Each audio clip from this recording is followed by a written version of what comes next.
We've updated our Tesla earnings model to include the results from the first quarter and the additional comments made by management in terms of guidance for the second quarter and full year 2016.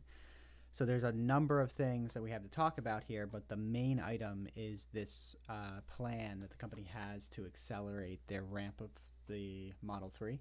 So now they're expecting to sell 500,000 vehicles by 2018. So that is much faster than we had originally anticipated in our model. So our model's changed quite a bit. And keep in mind, our Tesla model is very sensitive to changes in the assumptions. So there's a number of things that you could go in and change for yourselves and see exactly what the impact is on earnings and valuation. So definitely suggest downloading this one. It's available for free on our website, gutenbergresearch.com. Just click on the Models tab, scroll down to Tesla, and then click the icon to download. So in this video, we're going to talk through the changes that we made. This is the updated model. You can see that we have the March actual details in here, and we're going to go through the Tesla shareholders letter. So we've highlighted a number of things that are important, primarily the outlook section. So we'll scroll down there. Actually, before we even get to the outlook, so they did give some comments on the average selling price of the Model S and Model X. So since they've been producing the two models, we've kind of lost visibility on the average selling price. So this quarter they said that the Model S price increased 1.4% from last quarter, and Model X price was about 30% higher than Model S. So unfortunately, we don't know how much the Model S was in the December quarter, so it's a little bit difficult to figure that out. And in our model, we have a little bit of dislocation because the price that we solved for the March quarter is not actually 1.4% higher than what we thought the December quarter was. But we do have this check in place that essentially takes the total revenue and divides it out by the number of vehicles. And then it does a check calculation to make sure that whatever the assumptions we put in for the average selling price for Model S and Model X gets back to that total vehicle average selling price. And so using just basic algebra, we're able to solve for the Model S price, which we know is 30% lower than Model X, which results in a perfect calculation of the overall average selling price for the corporate average. So it's not perfect, but it's pretty close, and it looks somewhat reasonable based on the past results. So we're going to go with that average selling price. And then in terms of gross margin, we have similar type of calculations in there. So you can see all these cells are highlighted in blue for the Model S and Model X assumptions. And that's basically just saying that these are not actual values that we found in the press release. These are our calculations. So then we're going back to the shareholders letter, scroll down to the outlook section. So they expect to produce 20,000 vehicles in the second quarter, and they expect to deliver 17,000 vehicles. So you can see we were able to get back to the 17,000 mark by applying growth rates to the Model S and to the Model X. And then they plan to deliver 80,000 to 90,000 new vehicles in 2016. So that remains unchanged from last quarter and from the update that they gave a month ago. So heading into this release, we were at the low end of that range at about 81,000 vehicles. So since they didn't change their estimate and we were originally calibrated to meet consensus estimates, we didn't change our overall delivery. So we're below the midpoint of that guidance. If you'd like to be at the high end, feel free to change the growth rates of Model S or Model X. So you could have Model X ramping faster and end up at the high end of management's range. Okay, so next they gave some details for the automotive gross margin, which they expect to increase and to approach 30% for the Model S by the end of 2016, and Model X gross margin to approach 25% by the end of 2016, and then they say that Model X gross margin should increase in 2017. So this commentary here is no different than what management had already stated. So if you watch our preview video, we kind of talk through the guidance that management gave on the last quarter earnings call, and also some comments that they made about both vehicles approaching 30% gross margin within the 18-month period. So now that would be about 15-month period from now.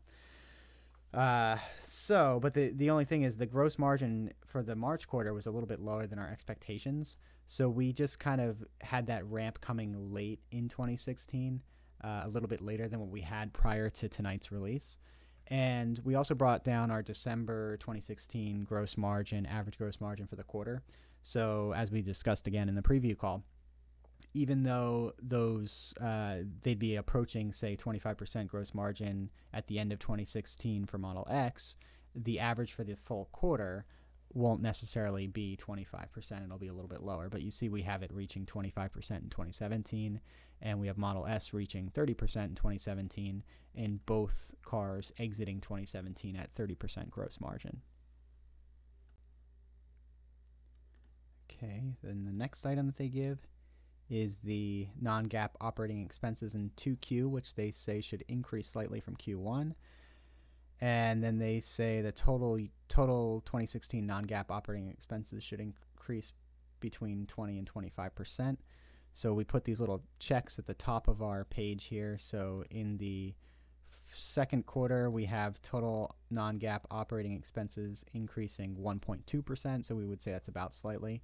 And then here we have full year non-GAAP OPEX increasing 24.6%, so closer to the higher end of management's 20 to 25% range. So this is another key comment here. With this plan to expand or ramp the Model 3 faster than expected, they've now reevaluated their level of capital expenditures. So for the full year 2016, it's 50% higher than the previous guidance of $1.5 billion. So we've increased our CapEx in the cash flow statement to be that $2.25 billion mark. And then they say that now this is going to impact their ability to be cash flow positive for the year. And even more importantly, they did say on the call that they do expect to have to raise some outside capital. So just as early as last call, they had confirmed that they did not anticipate the need to do that. But now with the faster ramp, they're saying that they're going to have to. And they did make some comments on the call about what form that would take, some kind of mix of debt and equity, but they didn't give any specifics. So just for simplicity's sake in our model, we're going to show you we just added some debt. It's much easier to add than equity. And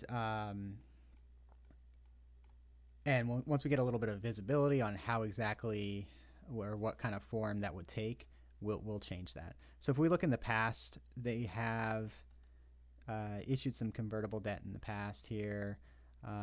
Overall, it was like $1 billion in December or in the full year of 2015. So we spread it out just a little bit. So we've got $750,000 in 2016. 750 million in 2016 and 500 million in 2017. And then in 2018, when they'll be ramping and the inventory for the Model 3 will likely be building, we did another 750 million.